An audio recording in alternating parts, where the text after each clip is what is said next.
અભય થઈને નિષ્પક્ષતાથી નિરપેક્ષ રીતે વાસ્તવિકતાનો અરીસો રૂપી સચોટ માહિતી લાવતો સત્યની સાથે અભય ટાઈમ્સ। સ્વામિનારાયણ સંપ્રદાયના સાધુએ સંત શિરોમણી શ્રી જલારામ બાપાનું અપમાન કર્યું હોય, જેને લઈને સમાજમાં ભારે રોષ જોવા મળી રહ્યો છે।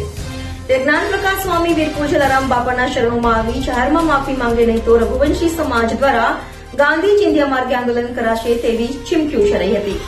સુરત કલેક્ટરાલયે આવેદનપત્ર આપવા પહોંચેલા રઘુવંશી સમાજના આગેવાનો તથા અનુયાયીઓએ જણાવ્યું હતું કે સમાજમાં સંત શિરોમણી શ્રી જલારામ બાપા વિશે સ્વામિનારાયણ સંપ્રદાયના સાધુ જ્ઞાન પ્રકાશ સ્વામીએ જે સુરત મુકામે જય સ્વામિનારાયણની સત્સંગ સભા દરમિયાન વ્યાસપીઠ પર બેસીને જે સત્સંગ સભા કરી હતી તેમાં ઉલ્લેખ કર્યો હતો કે સંત શ્રી જલારામ બાપાના ક્ષેત્રની વાર્તામાં પણ ગુણાતીતાનંદ સ્વામીએ તેમને આશીર્વાદ આપ્યા હતા અને જલારામ બાપાને સારો એવો સાધુ સંતનો સંબંધ ચાલી આવ્યો હતો, જેના કારણે આ બધા અન્નક્ષેત્ર ચાલી આવ્યા છે।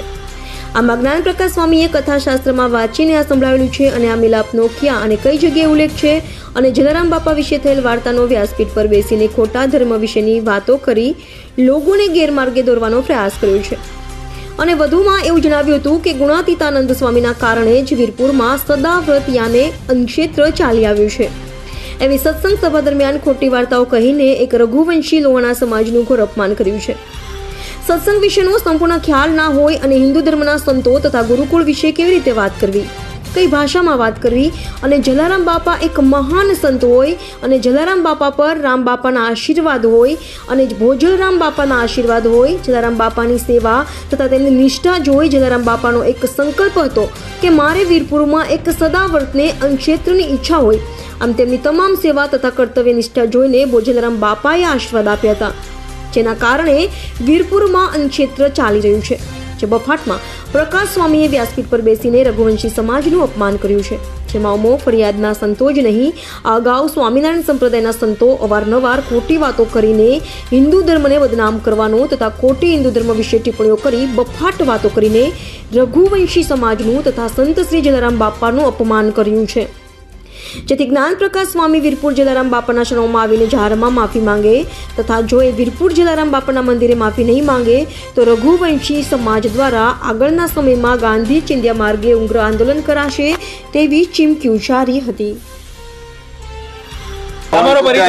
જય જલારામ, જય રઘુવંશ। મારું નામ રાકેશ પાવ છે અને અમે રઘુવંશી સમાજમાંથી આવીએ છીએ। અત્યારે અમારો આખો સમાજ આ તો અત્યારે સેમ્પલ છે કે રઘુવંશી સમાજ શું કરી શકે છે, શું છે, કેટલો છે એ અમારે કઈ કોઈને બતાવવાની જરૂર નથી, પણ અમે લોકો જલારામ બાપાના વંશજ છીએ અને જલારામ બાપાનો એક જ ધ્યેય હતો કે જમાડો અને ભજન કરો, એટલે અમારે કોઈ વસ્તુ કરવાની બીજી થતી નથી। અને ખાસ કરીને જે આ જ્ઞાન પ્રસાદ સ્વામી આવા બફાટ કરી નાખે છે જેને કોઈ ઇતિહાસની ખબર હોતી નથી અને ચાલી નીકળે છે કે ભાઈ ચાલો અમે આ ચાલુ કરેલું છે ને અમારાથી ચાલે છે। ભાઈ તમારાથી કઈ ચાલતું નથી અને તમારાથી ચાલે છે તો ખાલી પૈસાના વહીવટ ચાલે છે।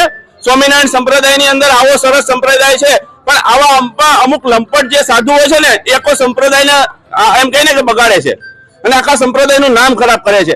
તો સ્વામિનારાયણ સંપ્રદાયને ખાસ એટલી વિનંતી કરું છું વડતાલ સ્વામીજીને કે ભાઈ તમે શું કામ આને છાવરો છો, શું કામ આ માણસને તમારે એટલો બધો છાવરવાની શું જરૂર છે? શું આ તમે કરાવો છો?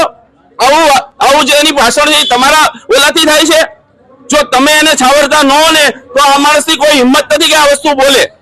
એટલા માટે ખાસ કરીને એવી વિનંતી કરીએ છીએ કે જે એને આ બધો ટિપ્પણી કરી છે, રઘુવંશી સમાજની લાગણી દુભાણી છે, જલારામ ભક્તોની લાગણી દુભાણી છે, એને આજે અમે કલેક્ટર ઓફિસની અંદર એક આવેદન લઈને આવ્યા છીએ કે આ આવેદન પત્ર આપીને અમે એટલી જ માંગણી કરીએ છીએ કે અત્યારે જે કઈ રઘુવંશી સમાજની લાગણી દુભાણી છે એને ન્યાય મળે અને આ લંપટ સાધુ જલ્દીથી જલ્દી વહેલી તકે જલારામ બાપાના મંદિરે વીરપુર જે મંદિરની એને અત્યારે ટિપ્પણી કરી છે, જે મંદિરનું અપમાન કર્યું છે એ મંદિર આવી અને ત્યાં માથું નમાવીને માફી માંગી લે।